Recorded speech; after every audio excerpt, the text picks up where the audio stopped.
So good evening. We have some presentations this evening from Prashanda Bradley and Andrew, I didn't get your last name. Riley. They are here from the Leon County Public Works Group, and they're going to tell us about what the Public Works here in Leon County does and preparations for storms and that kind of thing. And we'll have a short time for questions and answers afterwards. So if you'll please join me in welcoming them. Good evening. First, let me apologize on behalf of our director, Brent Hill. He couldn't be here. He didn't chicken out. He was stuck in another meeting, so he couldn't make it. So we do apologize. I'm Rashonda Bradley. I am the Administrative Services Manager for Leon County. You just hit the space bar. Okay. One of my roles is helping to plan and coordinate our emergency response from our preparedness, our recovery, and then we'll talk a little bit about our debris removal contracts that I help manage as well. Public Works, we're divided up into 4 different divisions. It's administration. I'm in administration. We have our engineering services department, our fleet management, and operations, which Andrew is the director of operations. It consists of transportation, right-of-way, stormwater, and mosquito control. And it's his department that does a lot of the heavy lifting during our recovery phase. We have a total of 187 employees in our department. After Hurricane Hermine, the board wanted basically when it's a storm, it's all hands on deck. And every Leon County employee is designated as either emergency critical or emergency support. All the Public Works employees are emergency critical because we all have a defined role. We know what our role is, and we have to report during the storm. So today we are going to just give you an overview of our storm preparedness. We'll talk about some of the things we do to get prepared when we know a storm is coming, and some of the things we do is prior to hurricane season. We'll talk about what we do during our storm response phase, how we prioritize different areas, where we go first, and then we'll talk about the recovery stage when we go out and do damage assessments, and then a lot of the major cleanup from homes with debris removal and things like that. And this is actually a picture from Hurricane Michael, I believe, right, Andrew? Yes. In our storm preparedness, what we normally do is the first thing we try to do is make sure our vehicles and our equipment is inspected to withstand a durable time, because we never know how long a storm is going to be in our area. So we call in our crew chiefs and our supervisors, and we instruct them at that time to go ahead and make sure that all their equipment is up to par, which we have a staff of 8 supervisors and about 15 crew chiefs. So at that point, they go on there and ensure that the truck has all chainsaws, all the proper tools that we're going to need for an emergency, hose for our pump system, and then we'll call our fleet division to coordinate with our fuel supply. And fleet normally goes down, they check all our fuel tanks and make sure the fuel tanks in the ground are up to par, and then they can tell us how long we can run. If they're at a certain level, then we'll order fuel at that time and get it in before we get a storm coming close enough to it, so we'll have enough fuel to go out the duration of the storm. Fleet deployment of our signs and barricades, our message boards. What we do in this situation right here, we normally have the other crews go out, and they'll put out the message boards and the signs and the barricade in all low-lying areas prior to the rain really getting up on us, before we have those flooding areas in town. All we have to do then is send 1 or 2 guys out, and they flip them on, and that way we don't have to send a whole crew, because most of our guys at that time are at home getting prepared for a heavier force that we have to bring them in. So this is our first step of our getting ready for a storm. I mean, like Andrew said, a lot of these places, they're known flooding areas. We already know if we get a storm, it's going to be rain. The road's going to go underwater, so they'll already have the signs out there to put out. And at that time, I think the sheriff department can put them out. They can, their sisters as well, they'll go out and the sign, most of the time our barricades are turned sideways on the road. So if you see them there, it's for a reason. They turn sideways, and the city message board like that sideways is for that reason. A storm, but there's a getting ready to happen. We just don't turn around and have them facing without something flashing on them. And the sheriff department, like Rashonda said, the sheriff department, if the CDA calls and said there's something on this road, the sheriff department normally get there before our guys will. And if they're there for, they'll flip it around and block the road for it. Then our guys just come in and we'll take care of the tree or whatever's there until we open it back up. Yeah, and also the message boards. I mean, we pre-deploy or put up message boards for shelters, for the state EOC, evacuation routes. So all those message boards you see around town, those are Andrew's guys programming them, putting them in, updating them all throughout the storm. Yeah.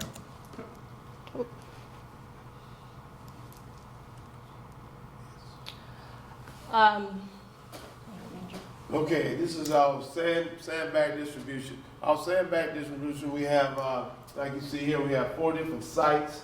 And what we normally do here is when we know we're gonna have this heavy rains coming in, 1 inch to 2 inches, and now that's something where we don't like to see. 1 inch to 2 inches, we start putting our sandbag. So we try to wait till it's almost at 2 inches to 3 inches, and then we'll start trying to distribute sandbag. And our sites is the Northeast Library, Appalachian Regional Park, Fred George Park, and the intersection of Oak Ridge and Ranchero Road, which is in Woodville. And what we'll do, we'll have, I think the bundles of bags that we take to each site, we try to take at least 10,000 bags to each site, and each bundle is like 5,000. So you see those big bundles, it's actually 5,000. People get there like, they only got one thing. No, there's enough bags in there. And they get the call, you don't have one bundle out there, trust me. We're not going through 5,000 bags. But our guys are there and they're ready to assist. And we ask the citizens to at least limit themselves to 15 bags and to bring their own shovel. We do try to bring our shovels to some of our sites, but They always end up missing. we put 5 shovels at a site. Before you know it, every 2 hours we be putting shovels out, and then we try to do that, and then we just got into a problem where we couldn't stop them like that, and we just going through shovels. So when we get that, the first bulletin we send it out saying 15 bags, please bring your own shovel. But we do have guys that work our sandbag sites until normally it starts getting a little dark. By 7 o'clock, most of the time we shut down by 7 o'clock. But we leave the sand bags and a couple shovels there. And we got these new speed sandbag fillers now. But we bring those back in because we had to pay some money for those. So we do utilize them, and each site normally has 3 or 4 of those speed sandbag fillers, and they really work well. I mean, we can knock our bags real quick with them. But that's something our guys will assist with. And after this period is, after 7 o'clock, we bring our guys back in. And so it normally runs from 7 in the morning to 7 in the evening.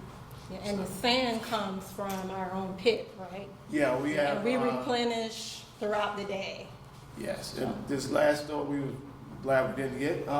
We were prepared. We had the guys had pushed up 200 loads of sand. We were prepared for to help the city if need be.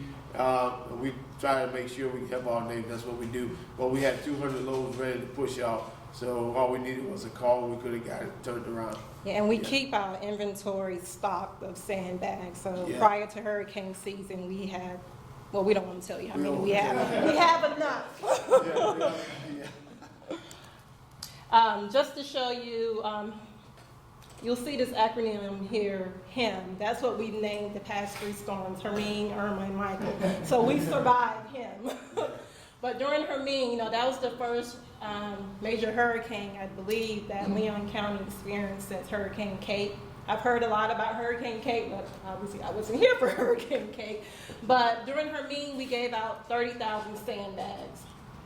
After Hermine, I think the community were more aware, listening more to updates, and when the alerts came out for Irma, we ended up giving out 100,000 sandbags. It went down a little for Michael, but you can see the response and attentiveness of the community. Everyone's taking these storms seriously now, and of course that's that's what we want. So I just wanted to give you just some numbers on how many sandbags. Okay, road clearing. When we normally do all this part, this process, this procedure right here, we use Gradall, we use front end loader, and we have a motor grader. And what we'll do is we'll send these guys out these staging areas. We have in Leon County, we have 5 staging areas. 2, 3, 4, 5, 6, 7. 7 staging areas. So at each staging area, you're always going to see 2 heavy pieces of equipment, and at least 2 crew trucks, 2 crews. This is what breaks down the staging area here. You got the 2 crews, heavy equipment, dump trucks, and plenty of chainsaws, and those are at each station. And that each one of those staging areas, we will have a officer there. And normally there's an officer there because we always try to make sure when we send food, we send something for the officer too. But this is the equipment that we normally have there. And the Alpha Bravo shift, once we figure that we're actually going to, we get word from CDA and from our administration that we're going to Alpha Bravo shift, that's when we have a big meeting with everyone, let everyone know we will be going to the Alpha Bravo shift. We have 138 employees here. And those guys are already designated to those sites. They know which site they're going to. They work good as a team. We'll put the guys together that work safe together and that can work with one another. So we've already did that, and we know exactly what crews are where, and the guys know what equipment is at each one of the sites. We pre-deploy all the equipment prior to the storm even coming, prior to us even going to Alpha Bravo. It's already there a day ahead of time. And it's sitting there waiting, and then once we get okay to go into those school zones and do what we have to do, that's when we send our guys in there. And then that Alpha shift, sometimes we rotate them shifts due to the time frame that we have to start them, but it all works out for the citizens as well as our staff. It's a tedious project, but that's what we have to do. And as you can see, the staging areas, locations for Brady, Oak Ridge, Mumford, Chairs, Canterbury, Oak, Childs, and Public Works, our operation. We man post our own operation until the winds get a little bit rough, then we may have to do something different. But, just to reiterate, as we're talking about planning, you can see here, this is just one of our locations. Andrew and his staff, all 138 employees, their shifts are already designated. So prior to a storm, everybody knows where they'll be. They know if they'll be on Alpha, they know if they'll be on Bravo. And we actually work, the school board is one of our partners. We work with the school board. We have an agreement with them to identify hardened schools that we can go to and stage, because this is a lesson learned, I believe, from Hurricane Kate as well. I think during Hurricane Kate, all the employees were at the Public Works Center and they couldn't get out to clear the road. So now what we're doing is staging them in these outlying areas so they can kind of work themselves in. They're already out there, so they don't have to fight trees down and power lines to get out to respond. And as you said, it's our idea is to push out from these locations, but there are sometimes we have to go in and get our guys to get out, help them get out so they can help push, because Tallahassee City Electric cannot get in, so we have to actually fight in with both ways to get them off so they can go work sometime. Okay, this is another road clearing task here. Roads are cleared when winds are okay. And what we normally do here, we go out, we send our guys out here. Andrew, I'm sorry. Before we get into that, I wanted to just say, we always have, I'm our public works liaison at the EOC, so I'm always working in the EOC. So we're getting those calls into the EOC after the storm or winds are down or people are out on the road. So we're getting these calls in, and I'm dispatching them out basically to our operations team that's at our Public Works Center. So I'm getting the calls in the EOC, I'm sending them to them, and then they're dispatching the crews, letting them know where to go. So I know someone asked about how are we prioritizing calls. Those calls are flowing into the EOC, and we usually have at least 1 or 2 people from Public Works working in the EOC. So we're just pushing, and we keep that communication going throughout Rashonda, who are those calls? Are they coming from the sheriff's office, or who are you getting the calls from? Well, actually, they're coming from deputies out, it can be EMS staff out, it can be citizens out. So I don't know if anyone ever worked in the EOC during an activation, maybe in the volunteer center, but every agency is represented in the EOC. So I can be at the Public Works Center and someone from the sheriff's office can say, hey, I have a deputy out here, there's a tree down, he can't cut it, can you get someone? And at that time, I can call back and let them know, hey, you need to go here. Or it can be citizens calling in to the citizen information line. So calls come in from all different avenues. So we're all kind of bundled together in the EOC to help coordinate response. Right. And what I was going to say here is the way we normally do our routes when we get ready to go off to make sure the roads are clear. When we get those calls in, then we say, okay, guys, we have to wait till the wind gets down at least 35 miles an hour. It's 39, but all guys out there, so we always know the tree has hangers in them sometimes. And if that wind is still doing that, them hangers are coming. Our guys out there, it's dark, you can't really see. So 35 is a comfortable speed for us, and we'll let them go out at 35. The first thing we do is try to make sure all of our hospital zones are open. The roads going to the hospitals are open up first for emergency purposes. We get those back up and running for all emergencies. The next thing we do is our arterial collector roads. Those are the roads going into your communities.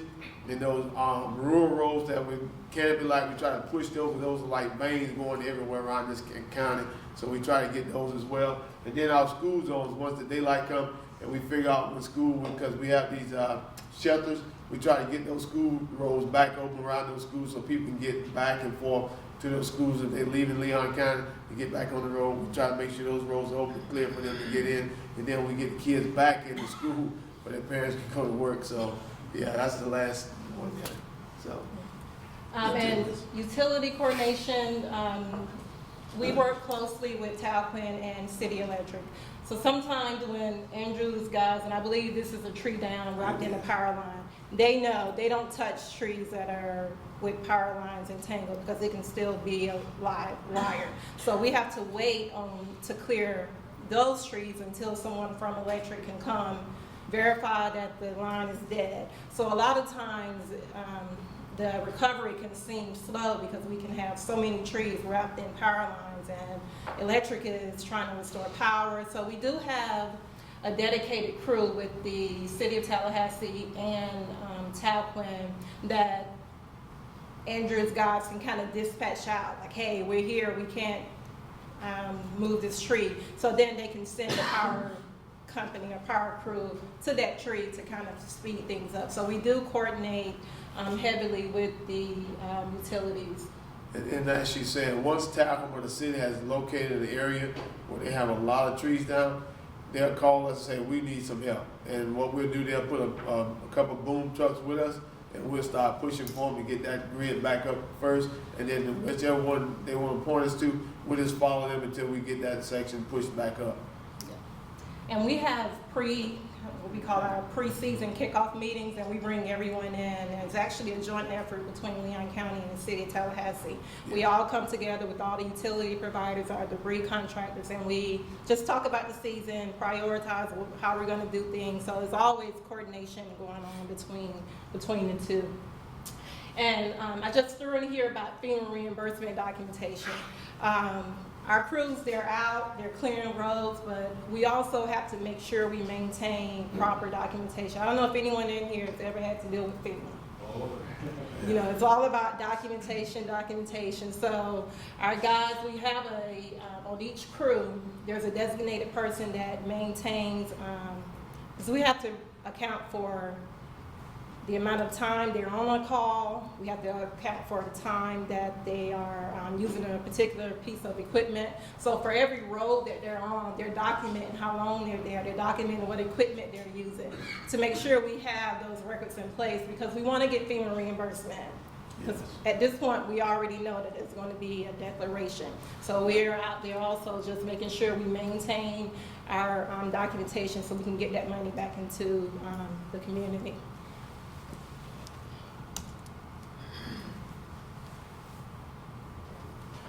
And just some more numbers from him. Hermine, Andrew's crews cleared 400 trees, Irma, 110 trees, and then Michael, we had over 1,000 trees down. They were busy. They won't let me do any of the fun work. They stick me in the EOC. They won't even let me hold a chainsaw.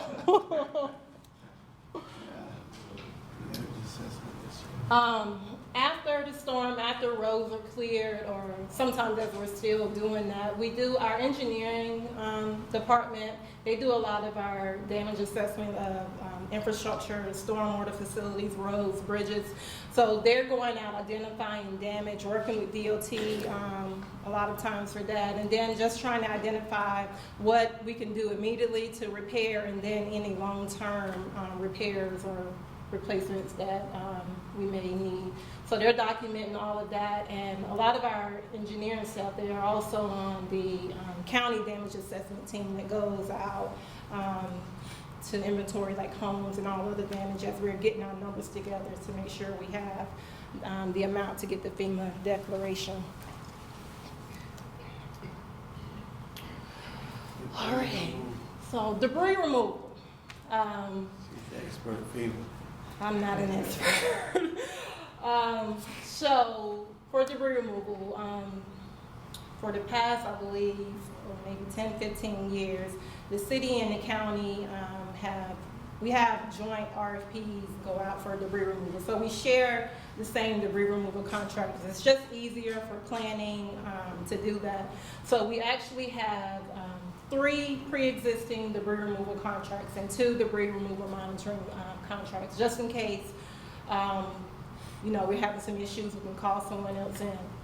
But we have these pre-existing contracts that we can issue the notice to proceed. As soon as we know something is coming, we can issue a notice to proceed. And they also come in and help us with some of the cut and toss, clearing the roads as well. Will those contractors pre-stage equipment if they know the storm is coming?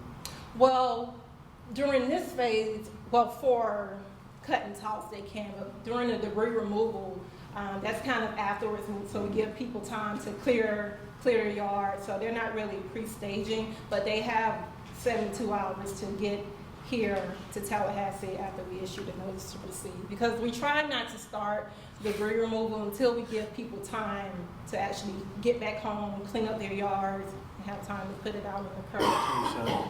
I'm gonna say something on this. Also in this stage of the game here, what we call our push mode, the contractors come in and help us push roads open. This last storm that we had, Michael, when we went out to do some assessing of the roads, we were getting ready to push our guys had already came up and started pushing.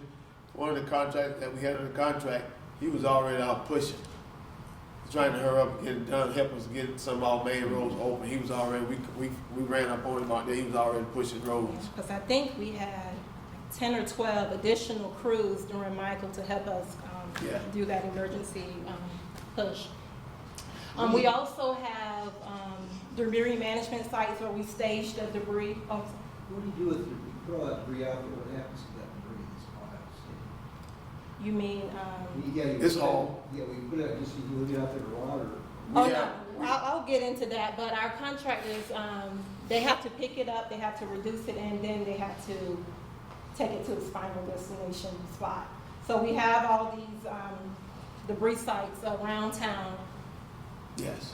We have one out at Cheers Community. We have one off Middle Landing, one on the corner of Old Bainbridge and Phipps Parkway on that corner. We're looking for a 4th one, but those are all 3 majors. Yeah, but we actually have a total of 13 sites Right. pre-authorized. When it gets to its final location, what happens there? Does it just sit there and rot, or? No, they grind it up. Yeah. Before it leaves this time, they bring it yes. shredders. Do they use it as mulch? and they sell it. Fuel. The contractors, they sell it to different. They have agreements with different. Yeah, they sell it, and sometimes we actually get revenue back if they sell it and get a profit. The county gets that revenue. Yeah. There are a few power plants in the state that will actually buy that wood for fuel. Mm-hmm. Yeah, that's what it Yeah. is.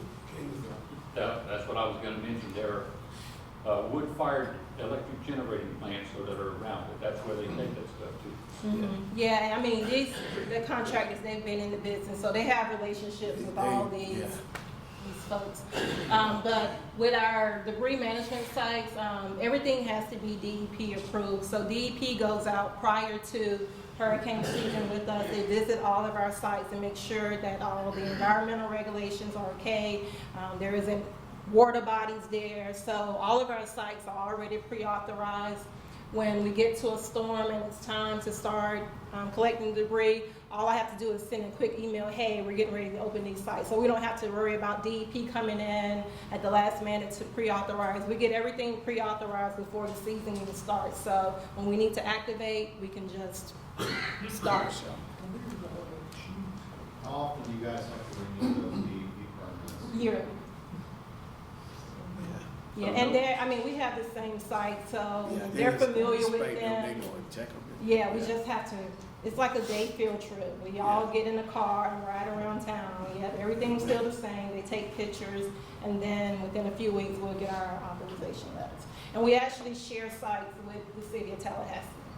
So these are joint sites between the city and Tallahassee. But when debris is collected, the contractors have to separate the city's debris from the county's debris. So, but Within that same site, they can yeah, do that. yeah, we have designated areas, so, yeah, we can't mix anything, especially dealing with FEMA, so everything is kept, separate. This is actually the Miller Landing site, that we used during, Hurricane Michael. And debris zone map, so what you see here, when we go into the debris removal, phase, we divide the county up into zones, so we have 5 zones. And we send contractors out into each zone to collect debris. We try to have kind of a running schedule. I don't know if you visit our county website, our emergency information portal. We try to list the schedule for like a 3-day running schedule for each zone to let citizens know where we'll be working and where we're going next. So you can always keep track, because we get a lot of calls during the debris removal phase. When are you coming? When are you coming? So we try to keep this site updated. The contract you have with the debris removal companies, it requires them to be fully self-contained, bring their own fuel tankers, bring their own chippers, bring their own trucks, bring housing for their workers, or provide housing. Yes. So it's a turnkey operation under the contract. They do it, y'all pay them, that takes care of that. And our monitoring firm, because we have to make sure they're only picking up eligible debris, we have to verify the amount that they say they have, they actually have. So for each debris removal contractor that's out, there's a monitor with them verifying that they're only picking up eligible debris.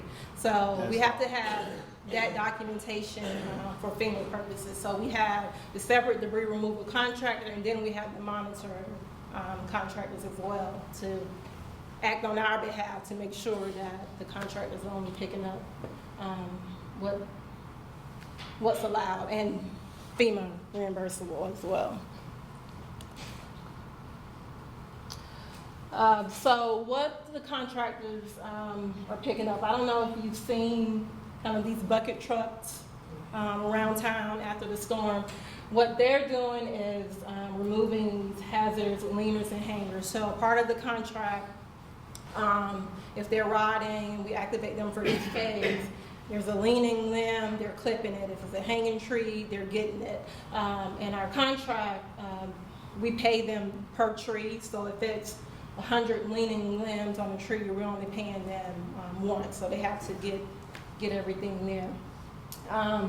And then we have the big trucks that pick up the vegetative debris, construction hazardous debris. So pretty much anything that's storm related, we'll pick it up. Of course, they have to keep all the C&D debris separate from the vegetative debris, but we'll always get it all picked up. And the one thing I'll mention with this slide here, what they normally do, like she said, they go in there and they pick up the road first, and then you may see the road clear, and then next thing you see a bunch of branches on the side of the road a couple of days later. That's because then it came back and cut the hangers off, and people don't understand why they coming back cutting more trees down. No, they coming back getting the hangers, but now they can work safer. And after they did that first push, and that's why it takes them a little longer. So if you see that, that's what they're doing.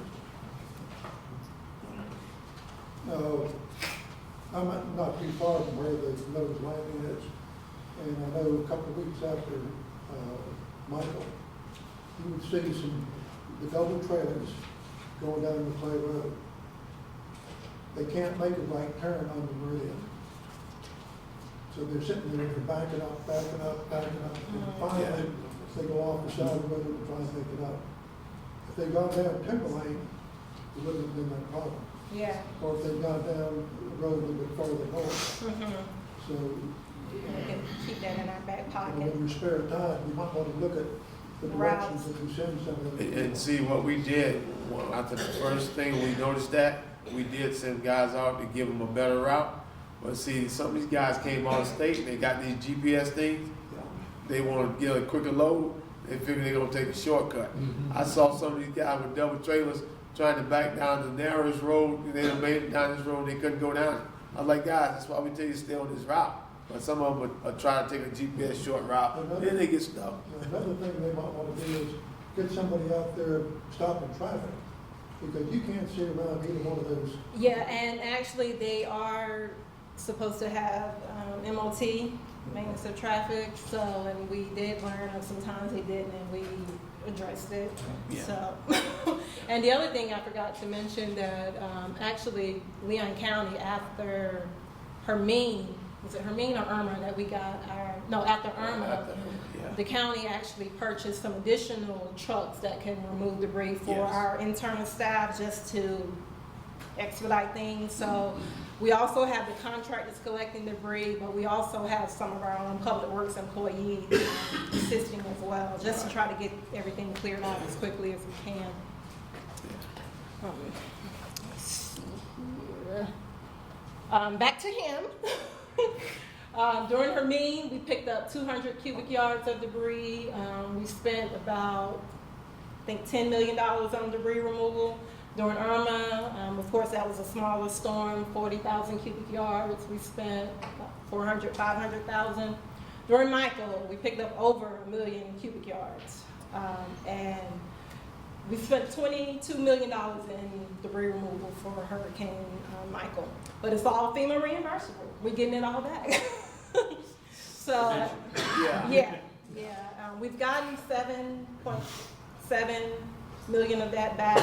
And another part of my job is making sure we all have all of our FEMA documentation in order so we can get reimbursed. So I've been working with FEMA for the past 3 years on 3 storms, so no storm this year, to make sure that we get all those resources back into the county. For Hermine, we've gotten pretty much all of the reimbursement back from Hermine. Irma, I think we have maybe one small project we're waiting for reimbursement, and we're having weekly meetings with FEMA on our micro project. So we're working diligently to get that money Trying back. to get it back. Yeah.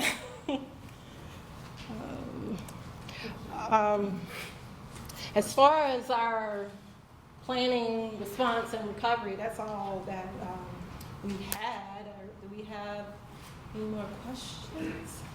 How do the staff out at the, at least with the landfill, which is now the regional park, how do they fit into the spectrum? Are they part of that on-call staff? Yeah, I mean, they are. But not as the public work, not as our Yeah, operation. every employee has a different role. They still have the rural sites open, so they're allowing citizens, if you don't want to wait for the debris removal contractors to come, they're manning those so citizens can bring their own debris. They're working there. This last storm, because we had the closure project going on, we didn't have any debris being staged at the landfill, but the year before we did. So they helped kind of manage that on site for us as well. So everyone's doing something. Nobody gets a pass. No. No, they haven't done the work. The mountain of debris that they built up on top of the fill that they're using to close on landfill, was it 2 years ago? That was for Hermine. Didn't we use that for Hermine? And we removed all that. Yeah. Yes. It was truly a mountain. Mhm. Yes. Yeah, I don't know if you passed by Miller Landing Road when we were doing Hurricane Michael. It was Yeah. massive. It was a million? Mhm. Yes. We have our own trash boards. That was Your, surprised. your slide says a million. Re- It's got a billion cubic yards. Oh, no, thank God it wasn't that much. That's a lot of paperwork. It seemed like. Yeah, true. It really did. That's 1,000 billion. Obviously, you clear the county roads, the roads that are not maintained by the county, the side streets and so forth that are not county maintained, who's responsible for clearing them? City Tallahassee. So everything No. within. Unless it's in the county. It's a rural road. Private residential. Oh, private. We will. If it's got a blue sign, it ain't the city, it ain't the county, it's you. During the storm event though, we will come down there and we're going, just like our roads, we'll come down and we remove everything off that road. Yeah, during the, as long That's a as we short have period. a declared disaster, we're allowed to go down private roads. So we're picking up debris on private roads, and we go into that phase. Every public and private road in the county we're touching. Yeah. The reimbursement from FEMA, after you guys, or whoever, your team, after they submit all their documentation, is there any kind of a protocol or a mandate in place that says, okay, we've given you all this information, we've proven this, is there anything in place that they have to give you that money back in X amount of time? I wish. It's whenever Congress appropriates the You funding. guys are stuck on the hook with the contractor, you've got to pay the contractor, or they're gonna take you to court. Yeah, But we and don't- luckily with Leon County, we have a good budget office, we have good planning, so our reserves are intact for situations like this, so we're able, thank God, to pay our bills. But yeah, we're still waiting just to, Recoup that. yeah, to recoup that money. We're trying, I mean, myself and our Director of Financial Stewardship are kind of a tag team. We meet with FEMA weekly. We're pushing them to get this money back. And unfortunately, it's so many different layers of the federal government that these projects have to go through, and they can get in one place and sit for 2 or 3 months. And we're calling what's going on, and giving you all this documentation, but it's just a bureaucratic process, unfortunately. Yeah. Yeah. That's why I said I'm still working on 3 storms. In your vehicles and on your equipment, do you share the city-county communication systems as far as your vehicles? Do you depend on cell phone service? We do how both. you coordinate? We do both. We use cell phones, and then if we're gonna put our guys together, we go to TAC 1 and TAC 2. And we know what signal to go on, we'll communicate that to one another, and they'll say, okay, you turn the channel, so that's what we communicate on. So you do have coordination between public safety? This is what the most of the time, it'll be with a superintendent from a different area. If he knows he's sending his guys to us, I'm sending 4 crews over there, you guys, we need to work together. So we'll all get together and say, okay, you guys need to turn your radios this, and that's how we're gonna do it. So you are using the city-county 800 meg communication? Yes, we use those, yeah. After seeing the devastation of Hurricane Dorian, who's gonna be cleaning up the debris in the Bahamas? I don't know. I feel for it, I don't know. British government, British protectorate. You operate that hazardous waste collection? I don't know. No, that's our solid That's waste, solid. That's who? our solid waste division. Oh, solid waste, Mhm. that's a different division. Yes. Yeah. But do you have a question? Maybe we can answer. Just wondering, we can generate a lot of electronic waste Mm-hmm. from our activities here. Yeah. And so, Right over there. so what is it that you don't take?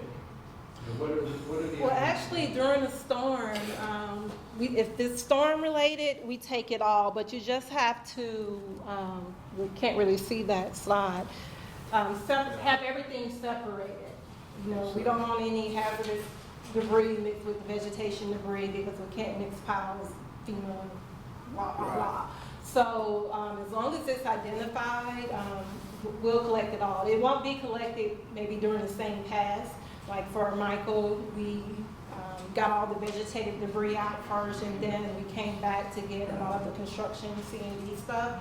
So as long as it's storm related, we'll eventually. My question is more related to the normal collection. I can answer that. What you take in every month. Oh, you're talking about the roundup? Yeah. Chief said he can answer that. Call the landfill out on Appalachian Parkway. They have a recycling facility for all the refrigerators, washer dryers, old television sets, old ham radios, whatever you want to get rid of. Oscilloscopes that don't work anymore. Bodies and. And actually, we just sent out a communication. I don't know if you're signed up for Leon County Alerts. You can get communication when they're having those roundups and what they take. So yeah, go to www.leoncountyfl.gov and sign up. And download the Leon County app. I mean, it's very beneficial during storm events. They're pushing out notifications. So that is one of our major communication avenues. So I do encourage you, if you don't have it, to download the app. One more question, Isidore? Let's give them a round of applause.